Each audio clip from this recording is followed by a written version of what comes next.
আপনার কি ওজন বাড়ছে কিন্তু আপনি বুঝতে পারছেন না কেন বাড়ছে? আপনি কি ভাবছেন, আমি তো খুব বেশি খাই না, তবুও আমার ওজন কেন বাড়ছে?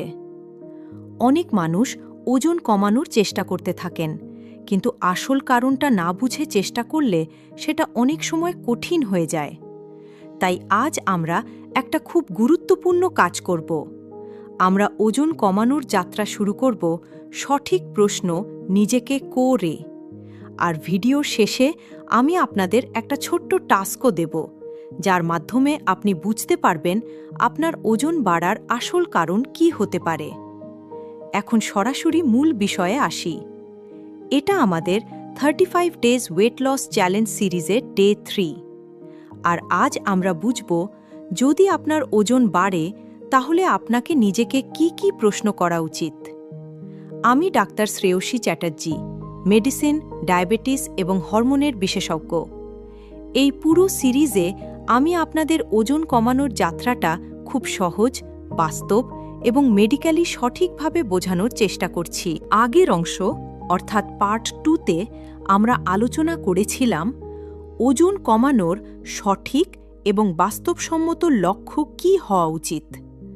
আজ আপনারা একটা কলম আর কাগজ নিয়ে প্রস্তুত থাকুন, আর এই ভিডিওতে যে প্রশ্নগুলো করা হবে সেগুলোর উত্তর লিখে রাখুন। সবার আগে আপনাকে নিজের ওজন নিয়ে সৎভাবে ভাবতে হবে। প্রথম প্রশ্ন, আমার ওজন কতটা বেড়েছে? আপনি কি গত 6 মাসে নিজের ওজন মেপেছেন? ওজন কি শুধু 2-3 কেজি বেড়েছে, নাকি 10-15 কেজি পর্যন্ত বেড়ে গেছে? আর সবচেয়ে গুরুত্বপূর্ণ বিষয়, এই ওজন কত সময়ে বেড়েছে? যদি ওজন কয়েকদিনের মধ্যেই হঠাৎ বেড়ে যায়, তাহলে অনেক সময় সেটা শরীরে জল জমে যাওয়ার জন্য হয়। কিন্তু যদি ওজন মাসের পর মাস বা বছরের পর বছর ধীরে ধীরে বাড়ে, তাহলে সেটা সাধারণত শরীরে চর্বি জমার কারণে হয়। আরেকটা প্রশ্ন নিজেকে করুন, আপনি কি সম্প্রতি ব্যায়াম বা জিম শুরু করেছেন? কারণ অনেক সময় ওজন বাড়ে, কিন্তু সেটা ফ্যাট নয়, বরং পেশি বা মাসল বাড়ার কারণে হতে পারে। এবার দ্বিতীয় প্রশ্ন, ওজন শরীরের কোথায় বাড়ছে? পেটের আশেপাশে কি চর্বি বেশি বাড়ছে? সকালে ঘুম থেকে ওঠার সময় কি চোখের চারপাশে বা মুখে ফোলা ভাব দেখা যায়? নাকি পুরো শরীরেই ওজন বাড়ছে? আপনার কাপড় কি আগের থেকে বেশি টাইট লাগছে? আরেকটা গুরুত্বপূর্ণ প্রশ্ন, আপনি খাবারে কতটা লবণ খান? যদি খাবারে লবণ বেশি হয়, তাহলে শরীরে পানি জমে থাকতে পারে। এর ফলে অনেক সময় ওজন মেশিনে হঠাৎ একটু বেশি দেখাতে পারে। এবার আসি খাওয়ার অভ্যাসে। নিজেকে জিজ্ঞেস করুন, আপনি সকালে নাশতায় কি খান? দিনে কতবার খাবার খান? মাঝে মাঝে কি বারবার স্ন্যাক্স খান? আর রাতের খাবার কয়টায় খান? অনেকেই মনে করেন তারা বেশি খান না, কিন্তু যদি সারাদিন একটু একটু খাবার খান, তাহলে মোট ক্যালোরি অনেক বেশি হয়ে যেতে পারে। আরেকটা গুরুত্বপূর্ণ প্রশ্ন, আপনি কতটা পরিমাণে খান? আপনার প্লেটের পরিমাণ কি বেড়ে গেছে? খাওয়া শেষ করার পরে কি আবার আরেকবার খাবার নেন? ফাস্ট ফুড, বাইরে খাবার, মিষ্টি, চকলেট, চিপস এসব কতটা খান? এই ছোট ছোট জিনিসও ধীরে ধীরে ওজন বাড়াতে পারে। এবার আসি কি কি পান করেন সেটা নিয়ে। দিনে আপনি কতটা জল পান করেন? আর সাথে এটাও ভাবুন, কোল্ড ড্রিঙ্কস, প্যাকেটের জুস, মিষ্টি, চা বা কফি এসব কতটা খান? অনেক সময় মানুষ খাবারের থেকে বেশি মিষ্টি পানীয় থেকেই ক্যালোরি নিয়ে ফেলেন। এবার আসি আপনার দৈনন্দিন জীবনে। নিজেকে প্রশ্ন করুন, আপনি কি প্রতিদিন ব্যায়াম করেন? দিনে কতটা হাঁটেন? নাকি বেশিরভাগ সময় চেয়ারে বসে থাকেন, অফিসে, বাড়িতে বা মোবাইলে? আপনি কি সিঁড়ি ব্যবহার করেন, নাকি সব সময় লিফট নেন? আজকালকার কম নড়াচড়া জীবনযাপন ওজন বাড়ার একটা বড় কারণ। এবার আরেকটা গুরুত্বপূর্ণ বিষয়, ঘুম। আপনি কি প্রতিদিন 7-8 ঘন্টা ঘুমান, নাকি রাত জেগে মোবাইল বা কাজ করেন? কম ঘুম হলে শরীরের হরমোন বদলে যেতে পারে, যার ফলে ক্ষুধা বেশি লাগে এবং ওজন বাড়তে পারে। এবার আসি স্ট্রেস বা মানসিক চাপের কথায়। এই সময় কি আপনার জীবনে অনেক চাপ আছে?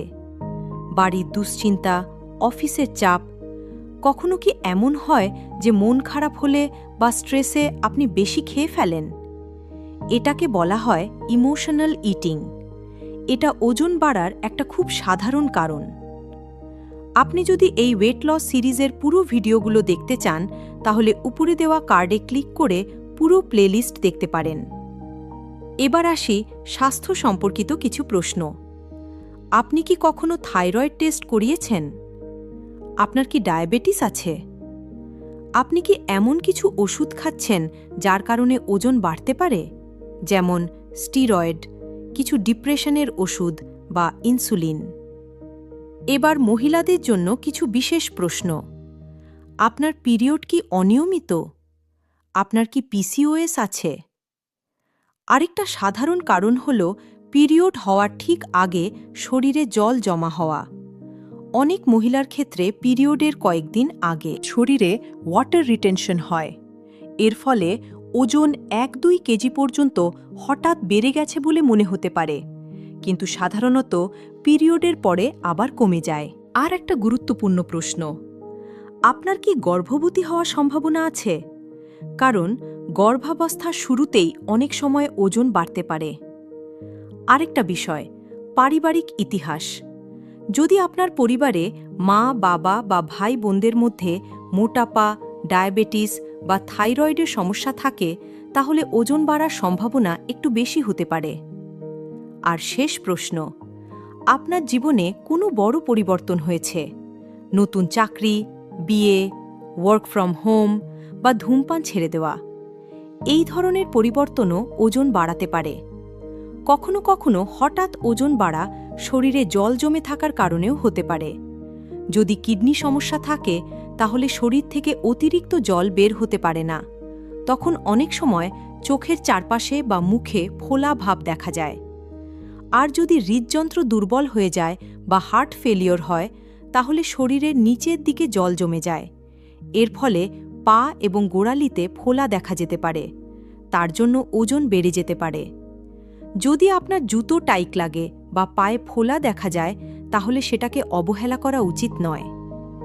মনে রাখার গুরুত্বপূর্ণ বিষয়গুলো, যদি ওজন বাড়ে, তাহলে প্রথমেই দরকার সৎভাবে নিজের অবস্থা বোঝা। ওজন কত দ্রুত বেড়েছে সেটা বোঝা জরুরি। এটাও দেখতে হবে যে ওজন ফ্যাটের কারণে বাড়ছে, মাসেলের কারণে বাড়ছে, নাকি শরীরে পানি জমার কারণে বাড়ছে। খাওয়ার অভ্যাস, দৈনন্দিন কাজকর্ম, ঘুম এবং স্ট্রেস সবই ওজনের ওপর প্রভাব ফেলতে পারে। এছাড়াও থাইরয়েড, ডায়াবেটিস, ওষুধ, হরমোন, গর্ভাবস্থা বা পারিবারিক ইতিহাসকেও অবহেলা করা উচিত নয়। সঠিক প্রশ্ন করা ওজন কমানোর যাত্রার প্রথম ধাপ। এবার আজকের ডে 3 এর টাস্ক। আজ আপনি একটা ডায়েরি বা কাগজ নিন এবং এই ভিডিওতে বলা সব বিষয় নিয়ে ভাবুন। তারপর লিখে ফেলুন এই কারণগুলোর মধ্যে কি কি কারণের জন্য আপনার ওজন বাড়তে পারে, যেমন খাওয়ার অভ্যাস, এক্সারসাইজ, ঘুম, স্ট্রেস বা কোনো মেডিকেল কারণ। সবগুলো বিষয় সৎভাবে লিখে ফেলুন এবং ধীরে ধীরে এগুলো সংশোধন করার চেষ্টা শুরু করুন। এটাই আজকের ডে 3 এর টাস্ক। ডে 4 এ আমরা বুঝব খিদে না পেলেও আমরা অনেক সময় কেন খেতে থাকি। যদি এই ভিডিওটি আপনার উপকারে আসে, তাহলে ডক্টর ম্যাডাম চ্যানেলটি অবশ্যই সাবস্ক্রাইব করুন। এই পর্যন্তই আজকের পর্ব। নিজের যত্ন নিন। আপনার ডক্টর ম্যাডাম, ডাক্তার শ্রেয়সী চ্যাটার্জির পক্ষ থেকে গুড বাই।